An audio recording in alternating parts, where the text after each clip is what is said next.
policía investiga la presencia del grupo terrorista Estado Islámico ISIS en Ecuador. 2 ciudadanos turcos fueron detenidos en la isla Mocolí, en San Borondón. Un informe del Cuerpo de Ingenieros de los Estados Unidos alerta que la erosión en el río Coca se aceleró y aumentó la amenaza a la central Coca-Cola Sinclair. La Asamblea Nacional aprobó una ley para que los familiares de víctimas de femicidio reciban apoyo legal y becas. La Contraloría pone en la mira al ministro del Deporte, Andrés Guzmán, por poseer acciones en 2 empresas que tienen contratos con el Estado. Lo inhabilitaría para ejercer cargo público. El Ministerio de Salud pidió a la Fiscalía investigar un contrato del Hospital del Niño de Guayaquil en el que, por ejemplo, se pagaba $19 por 1 litro de aceite.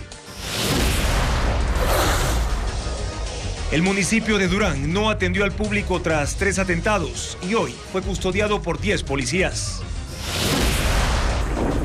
50 millones de personas en Estados Unidos están en alerta. Y en Texas, 650,000 habitantes se quedaron sin energía por las tormentas y tornados. Liga de Quito triunfó ante Universitario de Perú y clasificó a la Copa Sudamericana.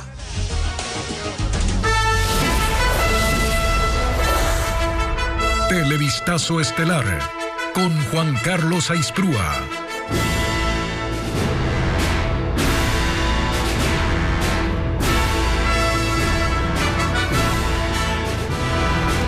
Amigos, buenas noches, bienvenidos a Televistazo Estelar. Iniciamos ya con la información más destacada del día. La policía detuvo a 2 ciudadanos turcos en una urbanización exclusiva de San Borondón. Uno tenía solicitud de detención internacional por petición de Alemania. Se investigan sus nexos con la organización terrorista islámica ISIS. La policía investiga posibles nexos de la organización terrorista islámica ISIS en Ecuador. La madrugada de este martes ejecutó la Operación Cero Impunidad y allanó una lujosa vivienda en la isla Mocolí, Cantón San Borondón. Los agentes detuvieron a 2 personas de nacionalidad turca por tenencia y porte ilegal de armas de fuego.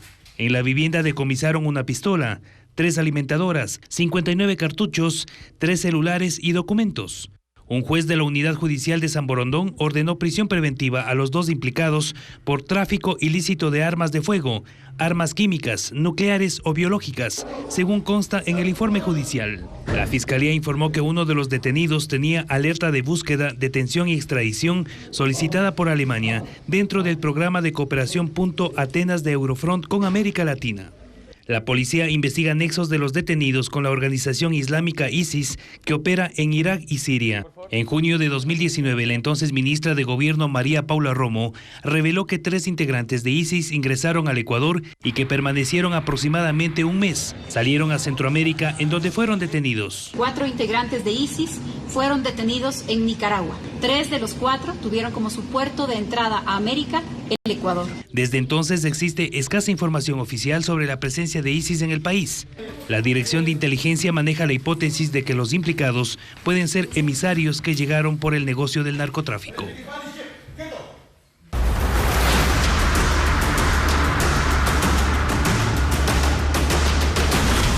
Durán, la estrategia fallida. Un día después de los atentados en Durán, en los exteriores del municipio hay poco resguardo policial y no se observan militares, pese que a 2 calles del Cabildo, 2 hermanos, hijos de un trabajador municipal, fueron baleados. Así lucieron los exteriores del municipio de Durán este martes, con muy poco movimiento, pues no hubo atención al público. La jornada fue telemática. Solo unos cuantos llegaron para laborar a puerta cerrada. Esto luego de los atentados de lunes en las inmediaciones del Cabildo. Quienes estuvieron en el sitio cuestionaron la seguridad. Indicaron que no hubo policías en el municipio entre las 7 de la noche y las 7 de la mañana de hoy. A esa hora llegaron 4 uniformados. No fue sino hasta las 10 de la mañana que llegó una unidad móvil, pero aún así no superaban los 10 gendarmes. En entrevista para Televistazo, el alcalde Luis Chonillo confirmó que tuvo que dejar el cantón por seguridad y cuestionó la falta de una estrategia preventiva. Como una articulación interinstitucional, hasta el momento puedo decir que no. Vemos los operativos, pero estos deben de ser sostenidos, deben de ser permanentes, porque ahí se trabaja la prevención. He pedido y he solicitado en reiteradas ocasiones la presencia de, más allá de la fuerza pública, de las Fuerzas Armadas, porque no es el primer atentado que sufren las instalaciones del municipio. Y mientras el resguardo fue escaso en el Cabildo, apenas a 500 metros fueron baleados 2 hermanos en el sector del Recreo Viejo a las 8 de la mañana. Uno falleció de inmediato y otro fue gravemente herido. Se confirmó que ambos son hijos de un trabajador municipal. En las instalaciones de la Autoridad de Tránsito de Durán, en donde ayer ocurrió otro atentado con armas, tampoco atendieron. Aquí no hubo presencia ni de policías ni de militares. Ya son 9 atentados en Durán en lo que va del año. Y el bloque de seguridad ha ejecutado 6 intervenciones de gran escala en Durán por la inseguridad. La creación de fuerzas de tarea conjunta no ha sido suficiente para reducir la violencia criminal en ese cantón de Guayas. Paul Romero con el informe. En Durán, la intervención militar y policial no ha sido suficiente para reducir la violencia criminal. 2 gobiernos han intentado recuperar el territorio arrebatado por 3 organizaciones criminales, Los Lobos, Chone Killers y Latin Kings, que se disputan el control de esta jurisdicción y las rutas del narcotráfico. Desde 2023, la Fuerza Pública ha realizado aquí 6 intervenciones de gran escala. En mayo del año pasado, el gobierno de Guillermo Lasso creó la Fuerza de Tarea Conjunta con 500 uniformados. Funcionó 5 meses y ejecutó más de 1000 operativos en lugares conflictivos, como el Cerro Las Cabras, refugio de cabecillas que almacenan armas, municiones, explosivos y ordenan sicariatos según inteligencia militar y policial. Y en ese lapso se decomisaron 14 toneladas de droga, 360 armas de fuego y 124 explosivos. La Fuerza Pública descubrió bodegas en la zona industrial que servían como centros de acopio para droga. Los enfrentamientos entre los grupos delincuenciales, según la policía, ocurren por el control de los accesos al río Guayas y su conexión con el puerto de Guayaquil, por donde sale la droga a los mercados internacionales. Además, según las investigaciones policiales, Durán es un gran mercado de microtráfico y tráfico de tierras que desata una guerra urbana. Por esas disputas, las muertes violentas pasaron de 46 en los primeros 5 meses de 2023 a 181 este año. Las autoridades las relacionan todas con el tráfico de drogas. El gobierno de Daniel Noboa utiliza la misma receta para intentar controlar este cantón. Este mes creó la segunda Fuerza de Tarea Conjunta con 700 uniformados. El bloque de seguridad dice haber identificado a los objetivos de alto y mediano valor en este cantón. La Fiscalía ejecutó 4 allanamientos en Tungurahua, Orellana y Sucumbíos por una presunta red de corrupción en Petroecuador que realizó transacciones financieras inusuales e injustificadas por $1.900.000 en los años 2022 y 2023. Los agentes hallaron escrituras de inmuebles, pólizas, vehículos, carpetas y dispositivos electrónicos, pero no hubo detenidos. Daniel Salcedo y Mayra Salazar, presos por el caso Metástasis, rendirán testimonio anticipado en el caso Purga. La Fiscalía ingresó a Salcedo al sistema de protección, condición que puso él para dar información sobre la corrupción en la Corte de Guayas, informa Jacqueline Rodas.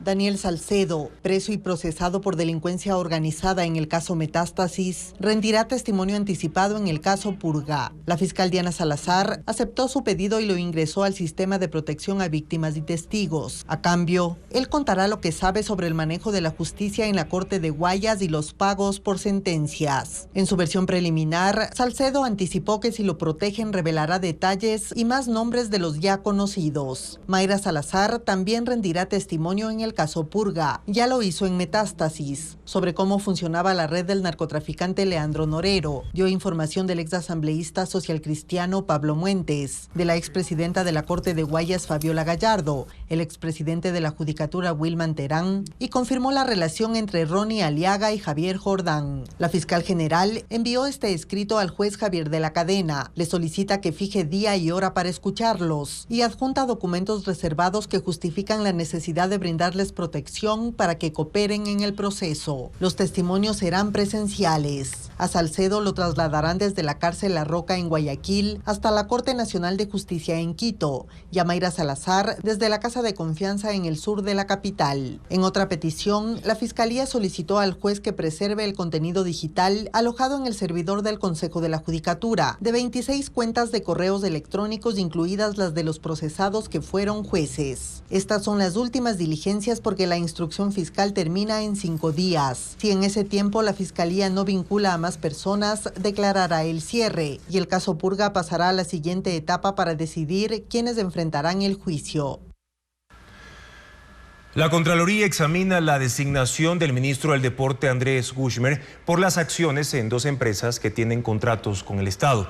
El caso es similar al del exsecretario de la Administración Pública Sebastián Corral, quien fue multado e inhabilitado este año. Luisa María Heredia con el informe. La Contraloría General del Estado, en una verificación preliminar, encontró motivos suficientes para iniciar un examen especial al cumplimiento de requisitos para ocupar el cargo de ministro de Andrés Guzmán, a quien Daniel Noboa le encargó la cartera del deporte. Guzmán ha sido cuestionado por tener acciones en Kratel S.A. y Teleamazonas Guayaquil S.A., ambas empresas que mantienen contratos con la Agencia de Regulación de las Telecomunicaciones por las frecuencias. Las acciones forman parte de un paquete accionario de empleados. Esto no fue un tema en donde hayamos sido interesados a ir a comprar un paquete accionario. El examen a la declaración juramentada de Andrés Guzmán, que él mismo solicitó, le permitirá al organismo de control determinar si puede o no ser ministro, algo que depende exclusivamente de si es o no accionista del canal de televisión, pues la Constitución prohíbe cumplir esas funciones públicas a quienes son propietarios o miembros del directorio de personas jurídicas privadas que tengan contratos con el Estado. Y será Contraloría la que tendrá que determinar si esto es un impedimento, si es que ser accionista es ser propietario, porque la ley habla de propietarios y accionistas, de dueños y accionistas. Con Sebastián Corral, quien fue secretario de la Administración Pública en el gobierno de Guillermo Lasso, pasó lo mismo. En febrero de este año, la Contraloría, ya para entonces liderada por Mauricio Torres, determinó que su nombramiento fue ilegal, que no debió ser designado ni posesionado por ser accionista de las 2 mismas compañías. Lo multó con $9.200 y le suspendió los derechos de participación. La erosión regresiva del río Coca, que amenaza a la central hidroeléctrica Coca-Codo Sinclair, da muestras de su reactivación. La administradora de esa infraestructura, SELEC, dio a conocer que esa situación amenaza incluso a las poblaciones. Francisco Garcés tiene el reporte. La erosión regresiva del río Coca no para. Incluso podría acelerarse pronto y amenazar la hidroeléctrica Coca-Codo Sinclair, poblaciones, una carretera y 2 oleoductos. La situación no es nueva, pero durante 2 años el frente de la erosión se mantuvo estático. En febrero del 2020 estaba a 7,9 kilómetros de la central hidroeléctrica, que puede producir 1.500 megavatios. En febrero de este año se le reportó que ahora se encuentra a 7,3 kilómetros. Un informe del Cuerpo de Ingenieros de Estados Unidos y técnicos nacionales emitido el año pasado ya prevenía que la erosión avanzaría al menos 28 kilómetros aguas arriba. Otro informe de la Armada de Estados Unidos de este año dice que esa erosión se acelerará por una razón. La concentración de rocas está disminuyendo y su estabilidad se está perdiendo. Algunos efectos de la erosión son visibles. La primera población afectada es San Luis, que tenía alrededor de 150 habitantes hace 2 años. Algunos ya han evacuado. Sus casas se han perdido, así como más de 50 hectáreas de terrenos a su alrededor. Al menos 500 hectáreas de bosque primario han desaparecido en los flancos del río. Y en riesgo están la hidroeléctrica Coca-Codo Sinclair, así como la carretera que llega hasta San Luis desde el Chaco y los oleoductos Transecuatoriano y el de crudos pesados, cuyo trazado es paralelo al río Coca. 50 millones de personas están bajo alerta de tormentas y tornados en Estados Unidos. El centro y el norte de Texas se enfrentan desde esta madrugada ráfagas de viento de hasta 128 kilómetros por hora y 650,000 usuarios no tienen energía eléctrica, informa Pedro Jiménez. El mal tiempo continúa en el estado de Texas después de un fin de semana en el que las tormentas dejaron al menos 7 personas fallecidas. Desde las primeras horas de esta madrugada, ráfagas de viento de hasta 128 kilómetros por hora han estado acompañadas de lluvias en el área de Dallas. Se reportaron inundaciones, 650.000 casas se quedaron sin luz y para el resto del día se anunciaron tormentas generalizadas en gran parte del estado. El viento en la mañana fue de tal magnitud que este avión fue movido varios metros desde la manga a la que estaba unido para el embarque de los pasajeros. Además, el Servicio Meteorológico Nacional lanzó una advertencia para estados en la región central del país, zonas gravemente afectadas desde hace 4 días por destructoras tormentas. Se han contabilizado 58 tornados, 737 fenómenos por vientos y 292 granizadas. Las tormentas de esta mañana destruyeron el techo de un galpón comercial en la localidad de Terrell y árboles cayeron sobre casas en Garland. Mientras tanto, hoy hay 50 millones de personas en alerta, incluidos residentes en Houston y en San Antonio, también en Texas, en medio además de una intensa ola de calor que se expande por el sur de Estados Unidos. Bélgica dará a Ucrania 30 aviones de combate para su defensa, pero pone como condición que las naves no sean usadas para atacar a Rusia en su territorio. El presidente Vladimir Putin ha advertido que habrá graves consecuencias si se usa armamento y equipo de la OTAN. La gira europea de Volodymyr Zelensky lo llevó hoy a Bruselas. Al norte de la ciudad está el aeropuerto y la base militar Melsbrook. Recorrió el sitio junto al primer ministro y la ministra de Defensa y firmaron un acuerdo para el envío de 30 aviones de combate F-16 hasta el año 2028, los primeros antes que termine este año. El acuerdo se complementa con otros $1.000 millones y un programa de apoyo militar durante los próximos 10 años. Otros gobiernos que han ofrecido aviones a Ucrania son los de Países Bajos, Dinamarca y Noruega. El primer ministro de Bélgica dijo que Ucrania debe poder defenderse de una agresión ilegítima, pero que los aviones son solo para uso en territorio ucraniano. Sin embargo, Zelensky ha pedido una vez más que lo autoricen a usar las armas de sus aliados para atacar territorio ruso. El secretario general de la OTAN, Jens Stoltenberg, es partidario de que Ucrania pueda utilizar, por ejemplo, lanzamisiles para atacar objetivos dentro de Rusia en ejercicio de su legítima defensa. El presidente ruso Vladimir Putin advirtió que las armas de alta precisión y de largo alcance no pueden ser lanzadas sin el empleo de satélites espías occidentales y que eso bien lo sabe la OTAN. ¿Acaso quieren un conflicto global?, preguntó, señalando que una escalada y ataques en Rusia tendrán graves consecuencias en Europa. Esta gira de Zelensky le ha permitido además sumar otros apoyos financieros y militares en sus visitas a España y a Portugal.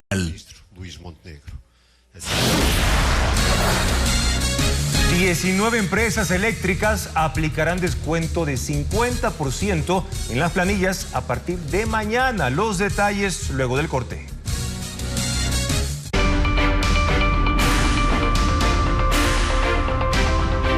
Hay un Tic Tac para todos.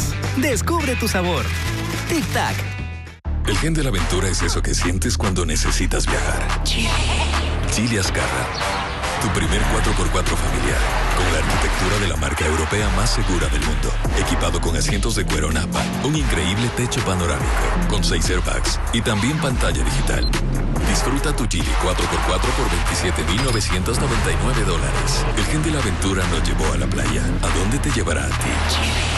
Geely Holding Group, dueños de Volvo y Lotus, con el respaldo de Inchcape. Cada vez que mi esposo va de compras pasa lo mismo. Le pedí 4 cosas, se acordó de una. Su memoria es terrible. Nuestra mente consume el 20% de la energía del cuerpo. Sin los nutrientes necesarios podrías tener falta de concentración y memoria. Toma Recorderis, el experto en cuidar tu memoria, concentración y energía. Activa tu memoria con Recorderis. Ser padres le cambiará la vida. Desde hace 30 años, somos los pioneros en todos los tratamientos de reproducción asistida. Contamos con tecnología de punta, quirófanos inteligentes, personal especializado y la tasa de embarazos más alta en el país. Somos la esperanza para las parejas que desean tener un hijo. Centro Ecuatoriano de Reproducción Humana.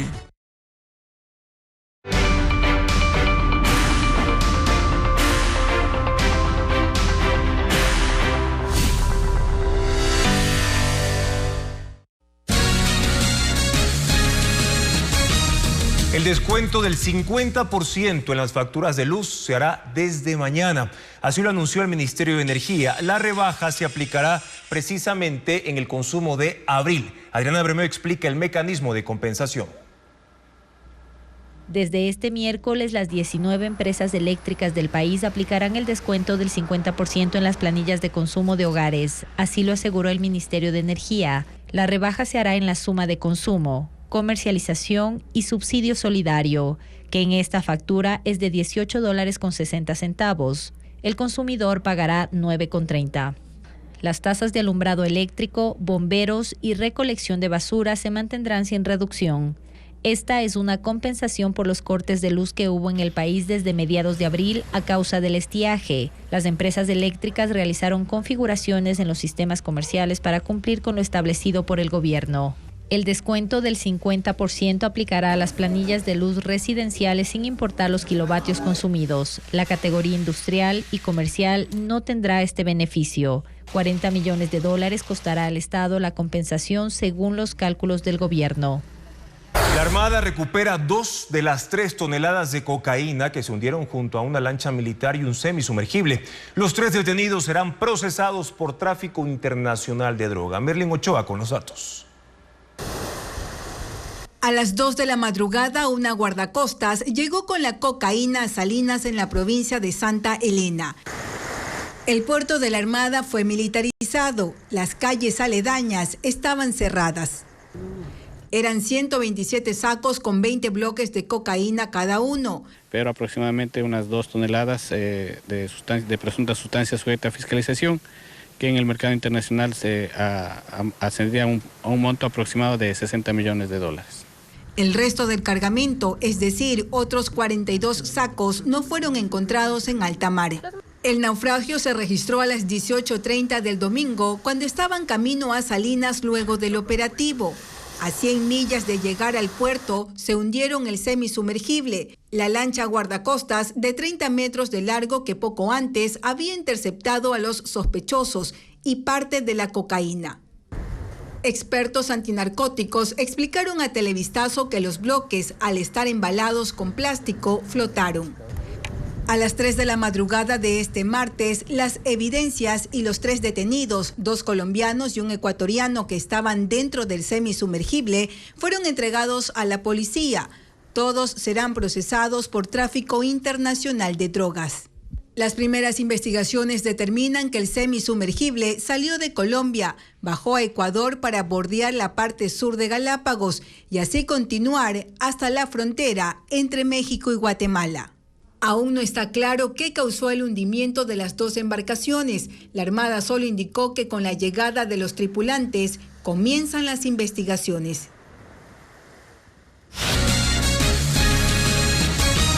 33 vehículos, algunos considerados lujosos, fueron incautados por el Servicio de Rentas Internas en patios de retención vehicular de 9 ciudades y ya no podrán ser comercializados. Diego Puente con el reporte.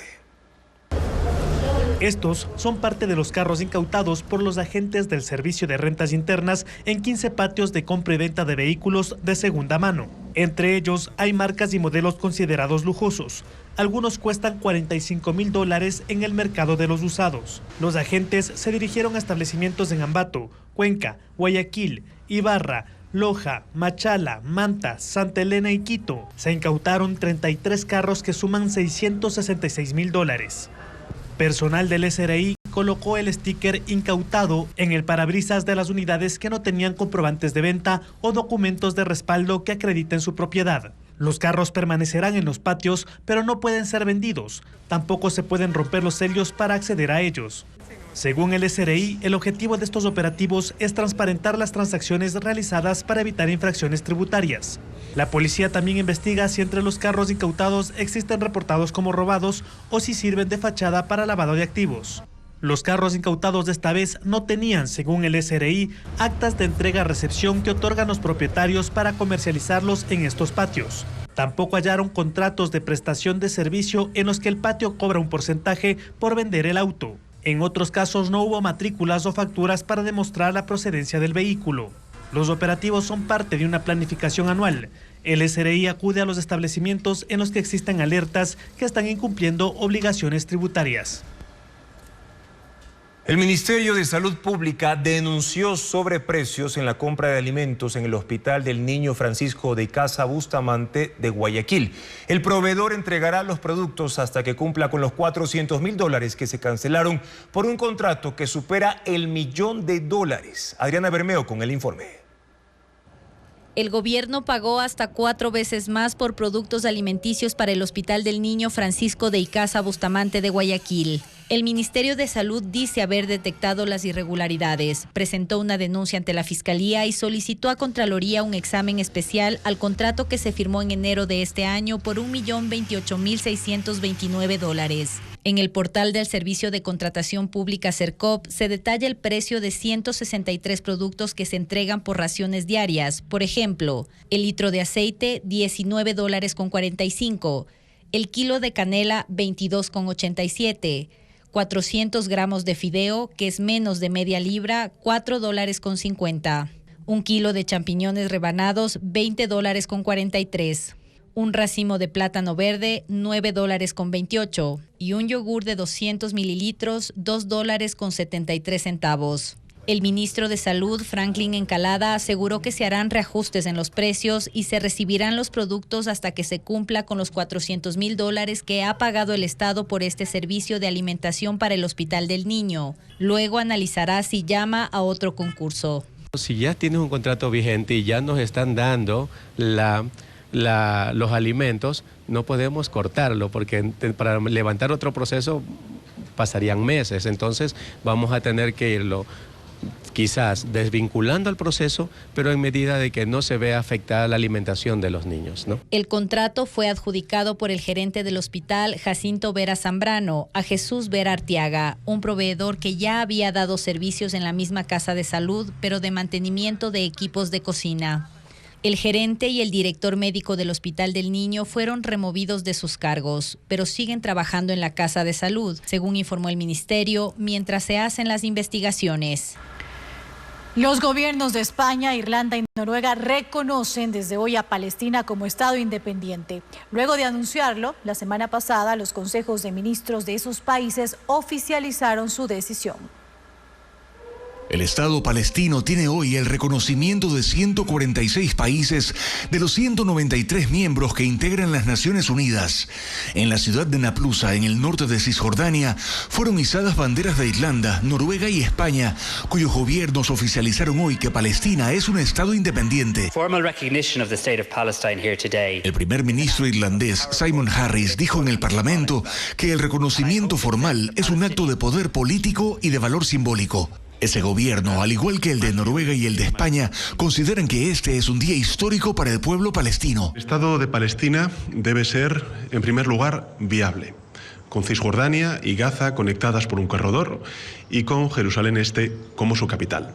Es un esfuerzo coordinado de 3 países de Europa Occidental para aumentar la presión sobre Israel, que mantiene una guerra en la Franja de Gaza en contra del terrorismo del grupo Hamas, pero que en su ofensiva deja ya 36.000 muertos y más de una masacre de civiles, como la reportada el domingo en un campo para desplazados palestinos en la ciudad de Rafah. Israel ha dicho que no se va a detener hasta destruir por completo a la organización extremista palestina. El ciclón tropical Rimal golpeó el suroeste de Bangladesh con vientos de 130 kilómetros por hora. Casi 4 millones de habitantes están afectados, hay 16 muertos y pérdidas millonarias. Las imágenes a continuación. Rimal es un ciclón que se formó en el Golfo de Bengala. Tocó tierra en el sur de Bangladesh, desatando lluvias y vientos en la región. Más de 35.000 viviendas quedaron destruidas y otras 115.000 sufrieron daños por el poder de este fenómeno. Casi 800.000 residentes fueron evacuados de zonas vulnerables. El desastre provocó la muerte de 16 personas. Rimal se debilitó a medida que avanzaba tierra adentro. Aún así, las precipitaciones continuaron. Caminos y carreteras quedaron sumergidos. Cientos de miles de usuarios se quedaron sin electricidad. Se cerraron escuelas y oficinas de gobierno. Bangladesh, con 170 millones de habitantes, tiene un historial de tormentas violentas, por lo que el gobierno ha mejorado la capacidad de respuesta ante estas emergencias, con programas de preparación para hacer frente a los desastres naturales. Y hoy en Nueva York se presentan los argumentos finales en el juicio contra el expresidente Donald Trump, acusado de falsificar documentos de sus empresas para esconder el pago de $130,000 a una ex actriz porno y comprar su silencio para ocultar su relación. Ileana Suárez con los detalles. El juicio penal contra el exmandatario y nuevamente candidato presidencial Donald Trump entra en la recta final después de 5 semanas con la exhibición de documentos, de registros de llamadas y la presentación de 22 testigos. La defensa y los fiscales presentan desde esta mañana los argumentos finales, su última oportunidad para convencer a los 12 miembros del jurado de la inocencia o la culpabilidad de Trump. Michael Cohen, ex abogado y asesor de Trump, principal testigo del caso, declaró que por orden del magnate pagó $130,000 a la actriz porno Stormy Daniels para que mantenga en silencio un encuentro extramatrimonial, con el fin de no afectar su imagen para la candidatura presidencial de 2016. Donald Trump está acusado de falsificar 34 documentos de sus empresas para encubrir el monto pagado. Durante el juicio, la Fiscalía presentó como pruebas 11 facturas, una docena de recibos y 11 cheques, la mayoría firmados por Trump. La defensa, por su parte, señaló a Cohen como un criminal convicto, que ya pasó por la cárcel por fraude fiscal y por mentir al Congreso, y agregó que su cliente no estuvo involucrado en la negociación con la actriz. Con los alegatos finales, el jurado de 7 hombres y 5 mujeres entrará a la fase de deliberación mañana. No tienen plazo para emitir su veredicto, pero su decisión deberá ser unánime. De lo contrario, el juez podría declarar nulo el proceso. En Perú, 4 muertos y más de 40 heridos fue el saldo que dejó un accidente en la carretera central en la ciudad Oroya. Un bus de pasajeros chocó contra un tren de carga al intentar cruzar la vía. Una imprudencia que ocasionó graves daños. El conductor del bus está detenido y será investigado por homicidio culposo. Y en Inglaterra se realizó la carrera del queso rodante. En la pendiente de Coopershield, competidores de todo el mundo se lanzaron cuesta abajo para atrapar una rueda de queso de 7 libras. Pocos lograron mantenerse de pie durante el descenso de 180 metros. El primero en llegar a la base de la colina se llevó el premio, que es el gran queso. Los miembros de un club de rugby local se alinearon en la meta para atrapar a los competidores que rodaban fuera de control y evitar lesiones graves. Una empresa con experiencia en software electoral estará a cargo de la alimentación escolar en 11 provincias. El valor del contrato asciende a $11 millones. Diego Puente explica bajo qué mecanismo se aplicó esa adjudicación. El Ministerio de Educación adjudicó un millonario contrato para la alimentación escolar a ESPE Innovativa, una empresa pública que tiene experiencia en desarrollo de software para elecciones. El ministerio utilizó la figura de régimen especial, que le permitió invitar de forma directa y exclusiva a un proveedor. El proceso de contratación desde la elaboración de los pliegos hasta llegar a su adjudicación tardó 7 días. Usualmente se extienden hasta por 2 meses. ESPE Innovativa deberá suministrar 36.400.000 raciones alimenticias para el desayuno escolar en escuelas y colegios fiscales, municipales y fiscomisionales de Galápagos, Guayas, Santa Elena, Los Ríos, Bolívar, Cañar, Pichincha, Cotopaxi, Napo, Pastaza y Orellana. El valor total del contrato es de $11.477.000 sin IVA y se extenderá hasta el 30 de agosto. El proveedor deberá entregar un cartón de leche o jugo con un paquete de galletas o barra nutricional según el menú detallado en las especificaciones técnicas. ESPE Innovativa, la empresa pública de la Universidad de las Fuerzas Armadas, ha tenido contratos con el Estado. Fue la encargada de implementar la plataforma y la asistencia para la implementación del voto telemático en las elecciones del 2021. En su página web ofrece servicios de promoción de investigación y transferencia de la tecnología, estudios de obra de ingeniería, capacitaciones y certificaciones y realización de eventos. Los centros educativos de esas provincias se quedaron sin un proveedor, luego de que la factoría dejara de hacerlo en enero para el régimen Costa y en abril para las instituciones de la Sierra. El Servicio de Contratación Pública lo declaró proveedor pasivo en medio de reclamos para que el Estado pague una millonaria deuda por su servicio.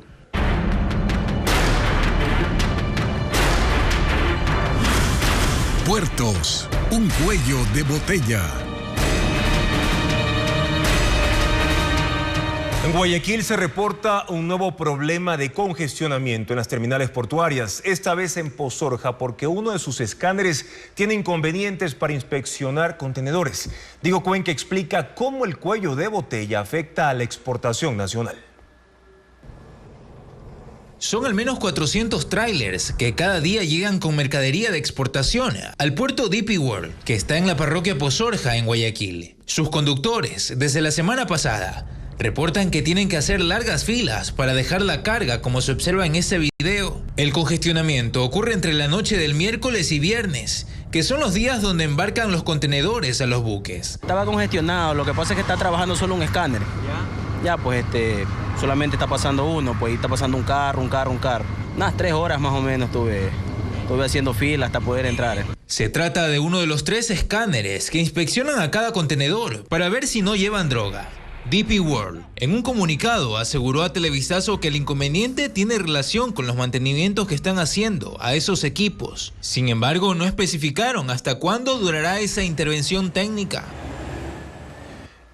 Y hay otros problemas para otros puertos. Uno tiene que ver precisamente con la congestión de vehículos, como ocurre ya en el puerto de Naportec.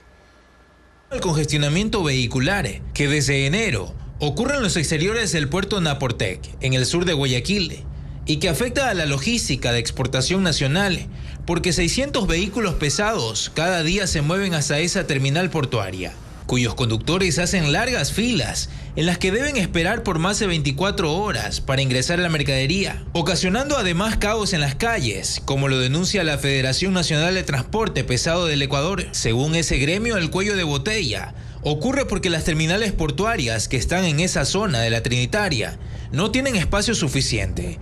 Incluso los accesos son angostos. Solo hay 2 carriles para los enormes tráilers. Entre las consecuencias hay robos, extorsión y mercadería perdida, porque los delincuentes dañan los cables de los contenedores refrigerados, donde llevan camarón y otros productos. Y Guayaquil concentra el 90% del flujo que se exporta e importa en Ecuador. Revisemos a continuación las cifras portuarias de la ciudad. Los problemas de congestión en los puertos de Guayaquil, en 2 casos por la ubicación en una zona de tránsito complicado y la tercera por la inhabilitación de un escáner en Pozorja, complican la operación en un sistema portuario que ya es el de mayor demanda en el país. Guayaquil es de hecho la ciudad con el mayor número de terminales. Son 3 en total, entre privadas y públicas. En ella se mueve el 90% del flujo que se exporta e importa en Ecuador, es decir, 25 millones de toneladas métricas de carga no petrolera. Son 4 terminales portuarias las que concentran la mayor operación. En el sur, junto al Guasmo, está Contecón, un puerto estatal concesionado, y en la isla Trinitaria están los privados TPG y Banana Puerto, mientras en la parroquia rural Pozorja se ubica DP World, resultado de una alianza público-privada. Cifras de la Asociación de Comercialización y Exportación de Banano detallan que entre enero y marzo de 2024, casi el 50% del producto salió por 3 puertos del sur de Guayaquil, Contecón, TPG y Banana Puerto. Las 10 principales líneas navieras del mundo están presentes en los puertos de Guayaquil. La Asamblea Nacional aprobó la ley de reparación a hijos, hijas, madres, padres y familia de víctimas de femicidio. La intención es que reciban acompañamiento en los procesos judiciales y también respaldo estatal en salud y educación. Patricio Díaz con más datos de esta nueva norma. La Asamblea aprobó la reparación integral de las familias de víctimas de femicidio, las madres de quienes fueron asesinadas por razones de género y en algunos casos aún no tienen sentencia contra los femicidas, llegaron al legislativo para pedir que se apruebe la norma. Esta ley propone que el Estado se active para apoyar a hijos, hijas, madres y padres de quienes fueron asesinadas. El texto exige el apoyo estatal desde el mismo proceso de criminalística, pasando por las diligencias judiciales y luego la atención médica, psicológica y psiquiátrica a las familias de las víctimas. Además, el Ministerio de Educación y la CENESID deberán entregar becas y ayudas económicas a hijos e hijas en situación de orfandad. Deberá ser una política integral, dicen los legisladores. Dispone que el Ministerio de Trabajo diseñe políticas de inserción laboral para los mayores de 18 años de las familias de las víctimas y que se priorice vivienda también para las familias de las víctimas. ¿Y por qué? Porque niños, niñas, adolescentes, madres y padres de las víctimas quedan de la noche a la mañana sin sustento. La norma dispone que el bono definido en 2019 para los hijos de las víctimas de femicidio se convierta en una pensión de subsistencia que debe tomarse en cuenta en el presupuesto general con un plan de gastos. Que de acuerdo al decreto se había estipulado cerca de $280.000 para ese rubro. Ni siquiera habían gastado $50.000. La policía deberá crear un departamento especializado para la investigación de femicidios y muertes violentas por razones de género. El Consejo de la Judicatura deberá hacer seguimiento de los procesos y en especial del cumplimiento de las sentencias. La Asamblea aprobó la ley de manera unánime con 128 votos. El texto pasa al presidente de la República para su análisis y, si lo considera, sus observaciones.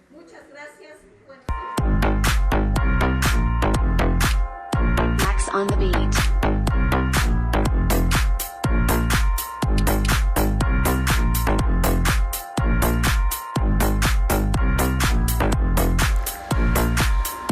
Con los palillos no solo comen en China, hacen música con tazones de porcelana. Son coordinados, mantienen el movimiento, el ritmo, además, alegría que contagia la melodía. Cada uno tiene un número de tazas vacías, lo que les permite obtener sonidos más agudos. La actitud también cuenta y son genuinos y graciosos. El video tiene 744,000 visualizaciones en Instagram.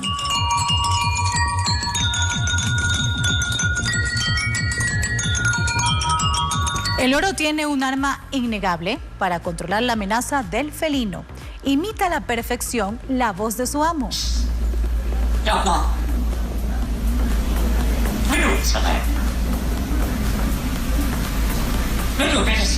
Cuidado, lo advierte y lo reprende, y el gato absorto no le queda más que aplacar su intención. El loro es africano y es conocido por su inteligencia y habilidad para hablar, y vaya que lo logra. El video publicado en la red social X tiene 9.5 millones de likes y ha sido reposteado casi 2 millones de veces.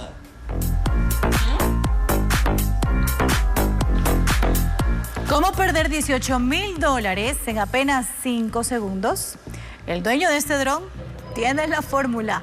Lo parquea en media carretera, lo enciende, lo prepara, lo levanta y un inesperado camión lo desbarata. Todo fue tan rápido que el chofer de la volqueta apenas atina a pitar. El video tiene 3.2 millones de reproducciones en la cuenta del Bunny en la red social X.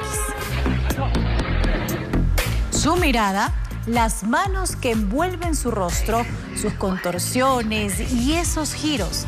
Esa es la actitud definitivamente. Ella se la cree y se mete en el papel.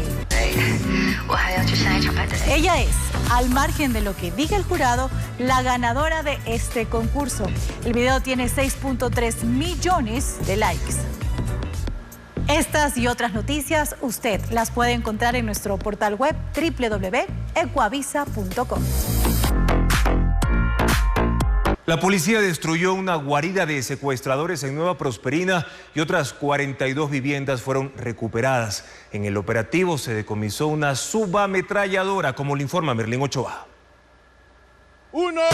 Con explosivo de alto poder, los policías de Nueva Prosperina prendieron fuego y desarmaron esta casa de Caña y Monte Sinaí, noroeste de Guayaquil. La vivienda, según los uniformados, estaba en poder de un grupo terrorista y ha sido intervenida 7 veces. En cada una, los agentes rescataron a personas que habían sido secuestradas.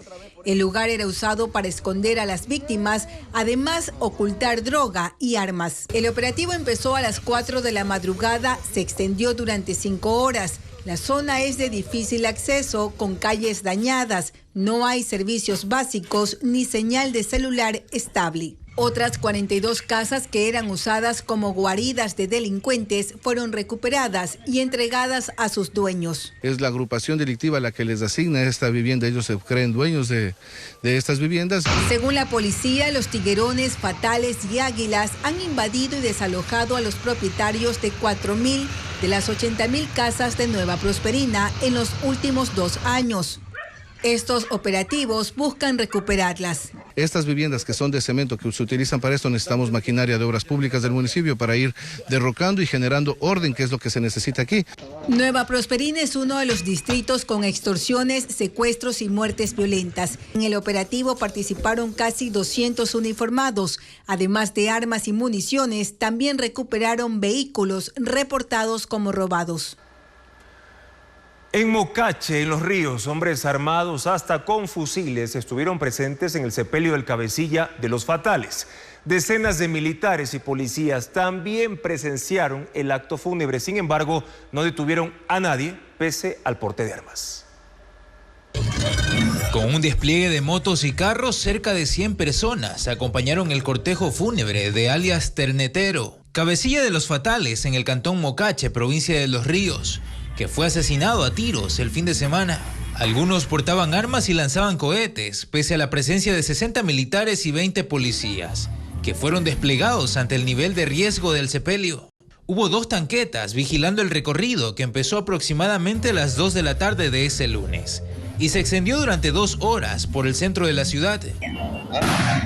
En videos, aficionados quedó evidenciado cómo un hombre con fusil encabezaba la caravana a pocos metros del vehículo militar, que luego retrocedió para dar paso a la multitud hacia el cementerio general. Pese a las contundentes imágenes, nadie fue detenido.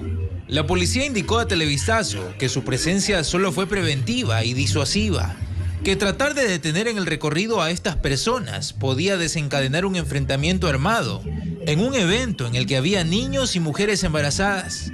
Y agregan que horas después del sepelio, ejecutaron un operativo en una zona rural de Mocache, donde habrían acudido los hombres armados, pero no se confirmó cuántos fueron capturados. 17 personas que viajaban en un bus intercantonal en Imbabura fueron secuestradas por un hombre armado con cuchillo. El incidente inició en Ibarra y terminó en el cantón Antonio Ante. Cristian Tinajero relata lo sucedido. La unidad número 4 de la cooperativa Flota Anteña fue secuestrada por alias Cirilo la noche de este lunes. El hombre de 41 años abordó el autobús en el sector del ejido de Ibarra, sur de la urbe, en el que viajaban 17 personas. Tenía en su mano un cuchillo e intentaba escapar de la policía, que lo buscaba por amenazar y agredir a su expareja minutos antes. Este sujeto se encontraba bajo los efectos de sustancias sujetas a fiscalización, no reaccionaba y no quería ceder. Con amenazas obligó al conductor del autobús a conducir hacia la parroquia Natabuela del cantón Antonio Ante. 3 patrulleros y al menos 6 agentes en motocicleta custodiaron la unidad de transporte público por alrededor de 10 kilómetros, hasta que el chofer detuvo la marcha cerca del parque central de la localidad. En ese momento los negociadores de la policía lograron liberar a 14 pasajeros. Los otros 3 no pudieron descender del bus. Es así que tuvimos que utilizar armas no letales para poder neutralizar a este sujeto. La pesadilla para los pasajeros duró 90 minutos. La policía no reportó personas heridas tras el incidente y el implicado será acusado de secuestro. 2 personas murieron y una resultó herida tras el accidente de una avioneta en una zona rural del cantón Santa Rosa en la provincia del Oro. 5 horas tomó la recuperación de los cuerpos, como lo reporta Fabricio Lapo. A las 9 de la mañana de este martes, la avioneta tipo Piper 34 se estrelló en una montaña del sector Estero Medina, en el cantón Santa Rosa, provincia de El Oro. La aeronave quedó calcinada y algunos restos esparcidos. Habían partido desde Guayaquil con 3 personas a bordo. Sufrió el percance a 13 kilómetros de su destino, el aeropuerto de Santa Rosa. 2 personas murieron y una resultó herida. Lo que se tiene conocimiento es que ya había pedido permiso para aterrizar y luego pasó el incidente. Las causas no les sabré indicar. Que había sido alquilada por la empresa Prosegur para el traslado de valores. Los fallecidos fueron identificados como David Parreño, piloto, y Augusto Vera, pasajero. 40 rescatistas del Cuerpo de Bomberos y de la policía recuperaron los cuerpos luego de 5 horas. En una zona, como ustedes pueden visualizar, es de difícil acceso, un terreno irregular. El herido permanece estable en un hospital de Santa Rosa. 5 agentes custodian los restos de la aeronave hasta que peritos de la Dirección de Aviación Civil los retiren. Salvar a la hidroeléctrica Coca-Codo Sinclair, que es amenazada por la erosión regresiva del río Coca, es el reto del gobierno.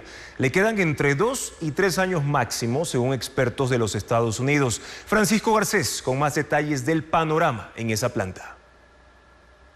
La erosión regresiva del río Coca puede llegar a la represa de Coca-Codo Sinclair en 3 años o incluso menos.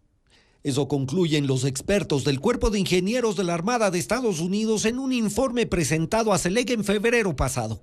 Las conclusiones ponen en una carrera contra el tiempo a las autoridades del sector energético y a acelerar sin duda el plan de 4 etapas que CELEC definió hace 4 años para salvar la hidroeléctrica. 2 de ellas están concluidas. La primera fue la intervención urgente en sectores del río. Empezó a mitad de año en 2020 y consistió en construir diques de roca, estabilizar taludes y ampliar el cauce del río en algunos tramos. La segunda etapa duró hasta febrero de este año. Se construyó una pantalla de 220 metros de largo conformada por 279 pilotes de acero y concreto que fueron enterrados en el lecho del río. Costó $14 millones. La tercera etapa empieza con un dique permeable para sostener los sedimentos más grandes. Se levantará pocos metros más abajo frente a la línea de erosión con un presupuesto de $17 millones y un plazo de 1 año y medio.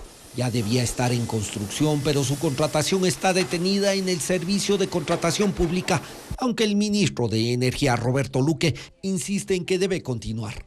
No me puedo arriesgar a dilatar una obra que el día de mañana puede llevar a que 1000 megavatios queden inhabilitados. La cuarta etapa se hará si es que la erosión no se detiene con las obras previas y consistirá en colocar de urgencia vigas y pantallas de acero para intentar detener el fenómeno natural. Si el plan falla y la captación de agua de Coca-Codo Sinclair es afectada por la erosión, la hidroeléctrica más grande del país saldrá de operación indefinidamente. Para este jueves está previsto el juicio contra Abdalá Bucaram, su hijo Jacobo y otras personas investigadas por delincuencia organizada. Será el 7º intento de la Fiscalía que abrió la indagación del caso hace ya 4 años. Fabiola Santana con los detalles.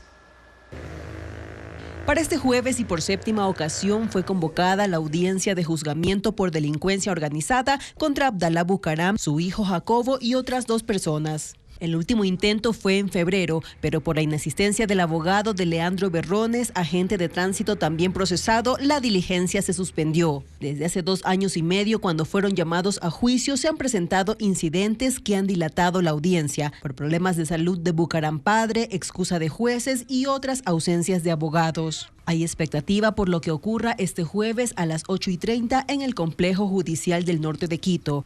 La Fiscalía considera que los procesados buscan diferir el juicio durante otros 3 años y 3 meses para conseguir la prescripción del proceso y por ende la extinción de la pena. La justicia ha emitido dictámenes a favor de los Bucaram desde agosto de 2020, cuando inició el proceso en medio de la pandemia del COVID-19.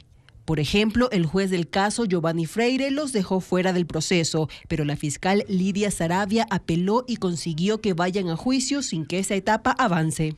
En este caso también fue llamado a juicio Sheyman Oren, el israelí que sobrevivió en la penitenciaría.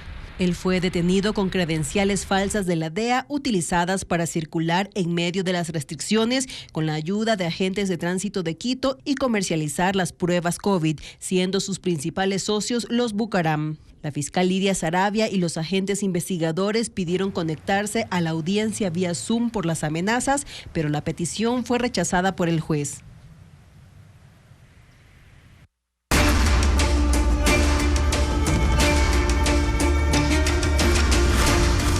Noboa, Abad, la ruptura irreversible.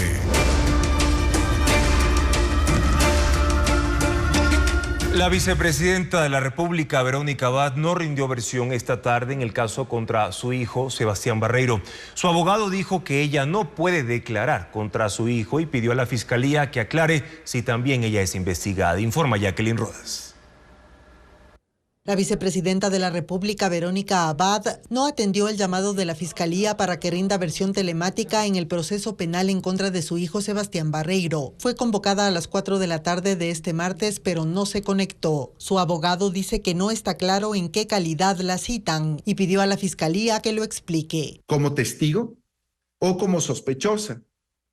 Si es como testigo, ella no podría ir a declarar en contra de su hijo, porque hay prohibición expresa. Ahora, si es que ella es llamada en calidad de sospechosa, el fiscal que actualmente conoce la causa tendría que inhibirse y mandar a la unidad de fuero de la Fiscalía General del Estado, porque la vicepresidenta de la República tiene fuero de Corte Nacional. Esperarán la respuesta de la Fiscalía para decidir si Verónica Abad rinde versión en un segundo llamado. En más de 2 meses de instrucción, el fiscal del caso, Carlos Alarcón, ha realizado investigaciones relacionadas con Barreiro, pero también con su madre. Pidió al Consejo Nacional Electoral que certifique la fecha de posesión de Verónica Abad como vicepresidenta, a la Secretaría de la Administración Pública que especifique sus funciones y sus registros migratorios al Ministerio de Gobierno. El defensor de Abad recalca que no será fácil vincularla al proceso penal. Habría un obstáculo jurídico en el cual se necesitaría la autorización de la Asamblea Nacional para poder vincularle o iniciarle un proceso penal a ella. Ya creo que todo el país se está dando cuenta que es un tema 100% político. También advierte que las declaraciones del viceministro de Seguridad Esteban Torres en contra de la vicepresidenta pueden configurar el delito de odio. El hijo de Abad es procesado por oferta de tráfico de influencias. Un empleado de la vicepresidencia denunció que le exigía parte de su sueldo para conservar su trabajo. Y desde la campaña presidencial fue evidente el distanciamiento entre Daniel Noboa y Verónica Abad, que se ha convertido en rivalidad. Según voceros del gobierno, ella no debe reemplazar al presidente cuando sea ausente durante la campaña por la reelección. Luisa María Heredia con el análisis.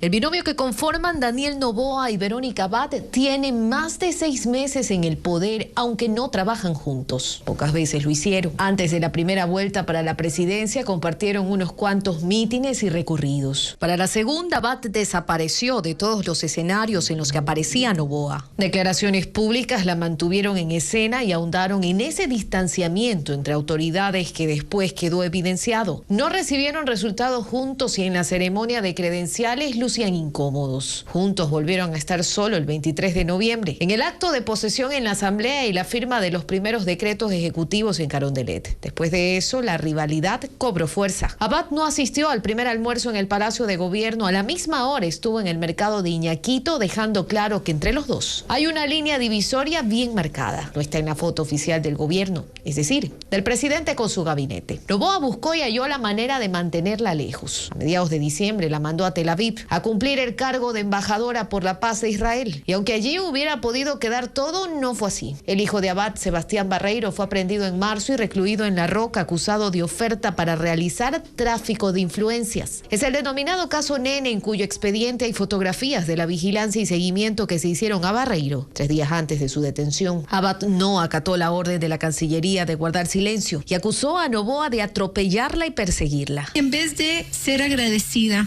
y ejercer las funciones para las cuales fue designada, está todo el rato actuando en contra del Ecuador. La disputa fue subiendo de tono y se sumaron otras medidas en contra de Abad que no provienen del gobierno, pero que podrían llevarla a la destitución. Primero, el consejero de Participación Ciudadana, Juan Guarderas, presentó una demanda electoral en su contra por hacer campaña anticipada cuando aspiraba a ser alcaldesa de Cuenca. Segundo, la suspensión de su vice estadounidense. No fue un acto de autoritarismo por parte del presidente, sino que fue una demostración de que este gobierno no iba a permitir actos de corrupción. ¿Qué fue lo que pasó entre ellos? No queda claro. Lo que sí ha quedado claro es que su distanciamiento es irreversible, pues el gobierno incluso ha dicho que Abad no será quien reemplace a Noboa cuando se tenga que ausentar para hacer campaña por la reelección. Sería nefasto para el país que una persona que no comulga con la visión y con las acciones del presidente asuma el poder. Verónica Abad se convirtió en una inesperada enemiga interna para el gobierno, que el mismo Daniel Noboa eligió y a quien ahora no quiere entregarle el cargo. La comparecencia del ministro de Economía y Finanzas en el Pleno de la Asamblea Nacional provocó que el correísmo acuse de mitómano al presidente Daniel Noboa, mientras que a la Revolución Ciudadana la responsabilizaron de haber provocado el endeudamiento que hoy registra el país. Patricio Díaz estuvo en el acalorado debate. La comparecencia del ministro de Finanzas al Pleno de la Asamblea era para dar detalles del acuerdo con el Fondo Monetario Internacional. Pero de eso no habló mucho. Mientras explicaba el plan económico del gobierno, lo interrumpió el correísmo y el presidente de la Asamblea le pidió se centre en el tema. Sobre el acuerdo, por favor, le agradecería mucho. Vega dijo que ese plan es lo que apoya el FMI, que prestará $4.000 millones y que el acuerdo no ha terminado. El ministro dice que hasta ahora es un programa de nivel técnico que debe ser confirmado. Se encuentra en proceso de negociación para la contratación de una operación de financiamiento que se prevé culminar en los próximos días. El correísmo entonces arremetió contra el ministro y el presidente Noboa. Cuestionaron incluso el informe a la nación. Señor Daniel Noboa, usted y sus ministros son unos mitómanos. Sí, son unos mitómanos compulsivos a tiempo completo. Lo demostró en sus 28 minutos de mentiras en informe a la nación. Criticaron el acuerdo con el Fondo Monetario. Dicen que es para pagar deuda y bajo duras condiciones. Insistieron en que ellos nunca firmaron créditos con el FMI. Pero sí nos endeudaron con la China para largo. Y eso hay que decirle al país. El correísmo defendió la deuda con China, asegurando que no superaba los límites constitucionales. Pero Rafael Dávila recordó que ahí no se sumaba la venta anticipada de petróleo, los bonos que le dejó el Banco Central, la afectación a la liquidez del IES. Sumen estas deudas. La Contraloría General del Estado determinó que la deuda real del Ecuador en el 2017 bordeaba los $70.000 millones. Se tomaron el dinero de los próximos 30 años. Y por eso quedaron jodidos Moreno, Lazo, Noboa y a lo mejor 3 gobiernos más. Así dejaron el país. Excepto el oficialismo, el resto de bancadas coincidió en que el ministro no dio la información solicitada y la deberá entregar a la Comisión de Participación Ciudadana, liderada por el correísmo y donde el oficialismo no tiene representantes.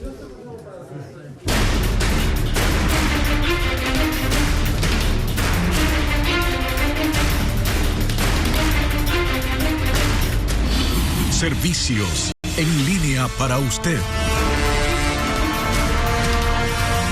Hasta este viernes 31 de mayo se podrá reagendar un turno para renovar la licencia de conducir. Bessie Granja informa cuáles son los pasos para realizar el trámite.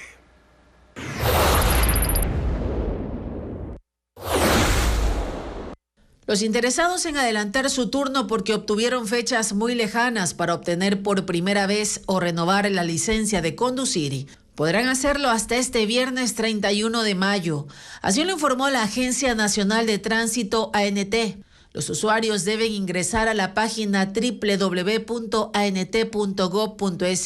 escoger la opción licencias de conducir y seleccionar una nueva fecha y horario para el trámite. El cambio de fecha debe hacerse para la misma agencia en la que estaba reservado el turno inicialmente.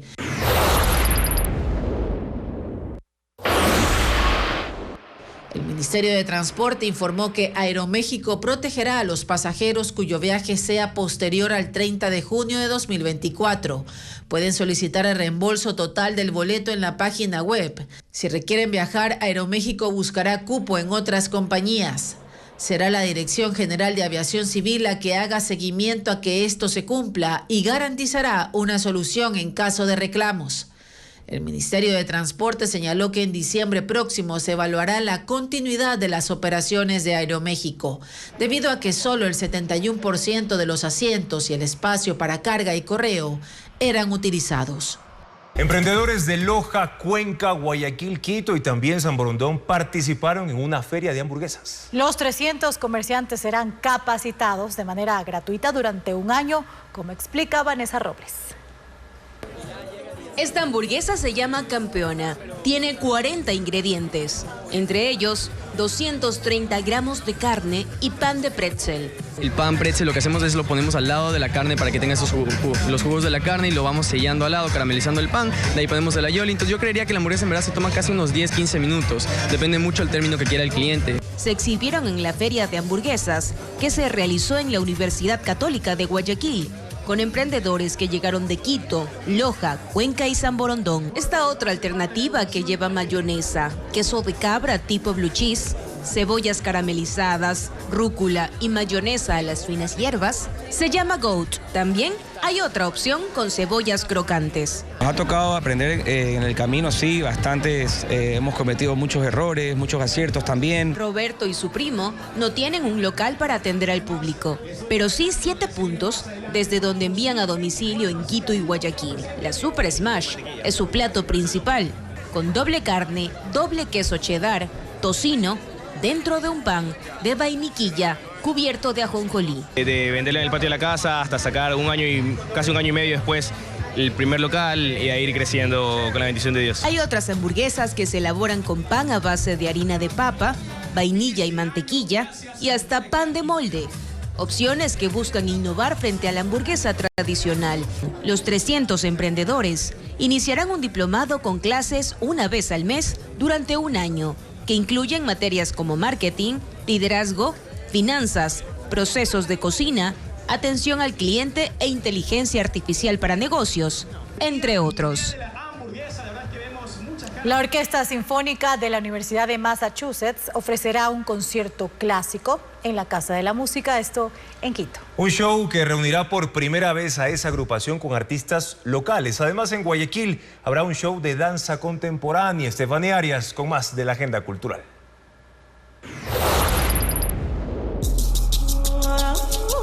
Esculturas de bronce y madera, instrumentos musicales, libros e instalaciones son parte de esta exposición denominada India Sagrada y Tagore en el Tiempo. Piezas que representan las tradiciones milenarias de esa cultura, en homenaje a los 100 años de la llegada del poeta y filósofo de la India, Rabindranath Tagore, a América Latina. La muestra se expone en la Casa de Artes del Museo Universitario de la Universidad de Cuenca y estará abierta hasta el 31 de mayo.